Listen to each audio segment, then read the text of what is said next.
2 দশকের বেশি ক্যারিয়ারে অসংখ্য ব্যবসা সফল চলচ্চিত্র উপহার দিয়েও দীর্ঘদিন যাবৎ রূপালী জগৎ থেকে নিজেকে দূরে রেখেছেন জনপ্রিয় বলিউড অভিনেত্রী ক্যাটরিনা কাইফ।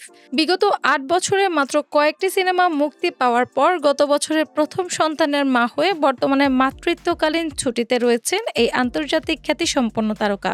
সন্তান জন্মের পর খুব ভেবেচিন্তে কাজের সিদ্ধান্ত নিতে চিত্রনাট্য পড়া শুরু করলেও তিনি কোনো প্রকার তাড়াহুড়ো না করে 2027 সালের শেষ দিকে কাজ শুরু করতে চান। তিনি এমন কিছু বৈচিত্র্যময় ডিজিটাল প্রকল্প বা ওটিটি চরিত্র খুঁজছেন যা তার বর্তমান ব্যক্তিগত ও পেশাগত জীবনের সঙ্গে পুরোপুরি সামঞ্জস্যপূর্ণ হয়।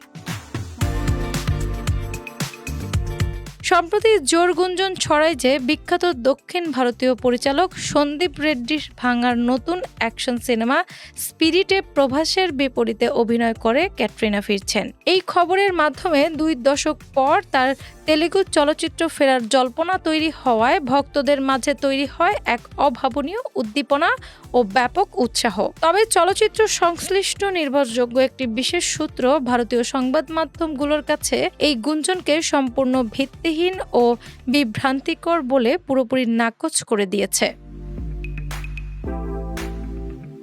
ওই সূত্রের দাবি অনুযায়ী চলচ্চিত্র প্রাঙ্গণে প্রচারিত ক্যাটরিনা কাইফের অভিনয়ে ফেরার বিষয়ে প্রচলিত খবরগুলো কেবল অনুমান নির্ভর এবং বিন্দুমাত্র সত্যতাহীন। উল্লেখ্য, এর আগেও সন্দীপ রেড্ডির এই বহুল আলোচিত চলচ্চিত্রে সাইফ আলী খান ও কারিনা কাপুরের মতো একাধিক তারকা যুক্ত হওয়ার অমূল খবর ছড়িয়ে পড়েছিল।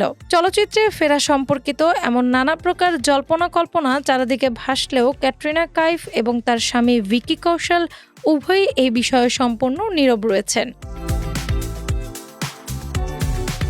সর্বশেষ 2024 সালে শ্রীরাম রাঘবনের মেরি ক্রিসমাস চলচ্চিত্রের জনপ্রিয় অভিনেতা বিজয় সেতুপতির বিপরীতে অভিনয় করতে দেখা গিয়েছিল এই অভিনেত্রীকে।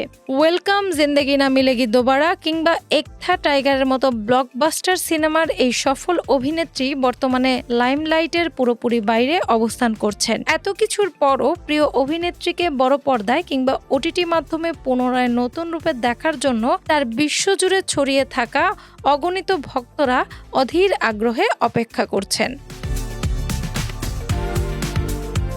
ডেস্ক রিপোর্ট, বাংলা বাজার পত্রিকা।